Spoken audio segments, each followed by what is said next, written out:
titles are on the line? I would like for the titles had to been on line, but I understand boxing is a business. And sometimes, in the business, you got to take the short end of the stick sometimes. Danny did not want to make the weight, but I wanted to fight, so of course, sometimes you got to take the bitter with the sweet, and I'm just happy to be fighting. Is it bittersweet? Is it bittersweet? Yeah, I mean, sweet that I'm fighting them, and a little bitter that I'm not fighting at for the titles at 140. If you lose the fight, though, isn't your IBF title at stake, though? Nah, if you don't make the 140-pound limit, then you can't, win or lose any belt. Is this fight lateral entry into the 47-pound ranks, knowing that you guys can still go back to 40, and is this just to keep a busy fight? It's not a keep busy fight. I would like to have made 140 pounds and fought for the titles. Danny wasn't willing to do so I just took the fight anyway. I'll return to 140 or 147, either or, whichever best opportunities come around, and just go from there. So with his reluctance to come to what you asked, that's sort of a moral victory for you? No, I didn't even look at it like that. I didn't even question it. I didn't even buck it, because I understand that, we put our bodies through a lot. And him saying that he couldn't make the weight anymore, I respect that, and I was, willing to work with that, because, a lot of y'all see us fight, and y'all see us take punches, and y'all think that's it. Well, actually, that's the easy part for us. The dieting, and, the sacrifices that we make, not doing things that we want to do, taking our body through all this punishment through training camp, that's the rough part. And if he wasn't willing to, or felt like his body was up to doing that, I respect it. You're fighting out of New York. Are you going to have to shave the beard? Yep. Yeah. How's that going to feel for you? Is that good for the training camp, or do you actually like the look? It's comfortable for training camp, but actually I prefer it a little lower. All right. So, what's your prediction, Mayweather-Pacquiao?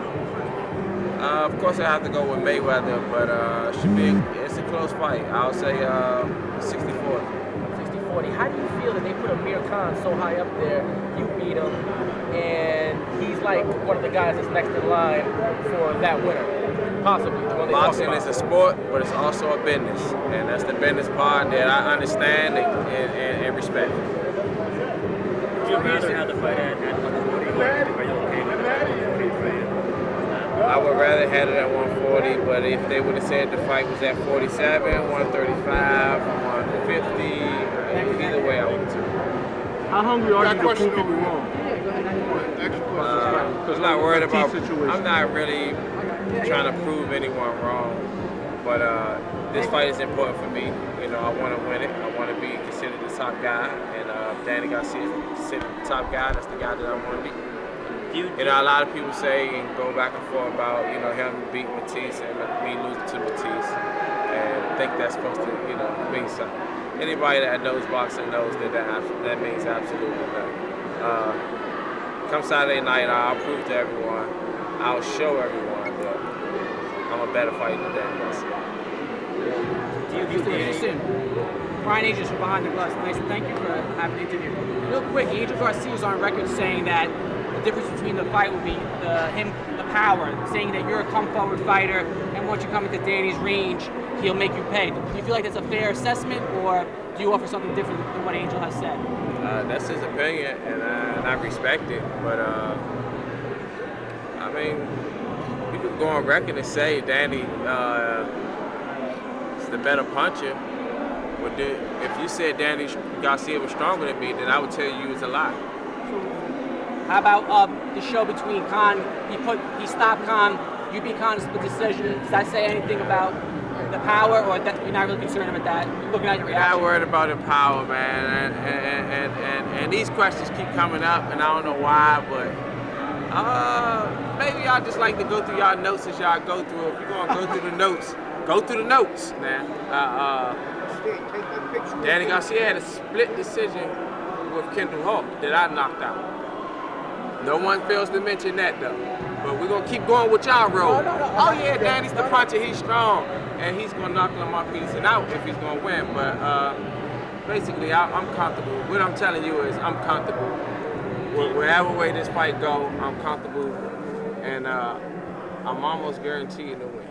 I appreciate your time. Thank Do you. you view Danny as taking the easier way out and making the fight at 143? No, again, I'll say I respect his decision. You know, I know we take our bodies through a lot, and I don't think you guys quite understand that, you know, what we take our body through. So him saying, you know, you might be like, man, it's just 3 pounds, he could have made it. That 3 pounds is hell. And I respect his decision totally, 100%, and we just gonna go with 143.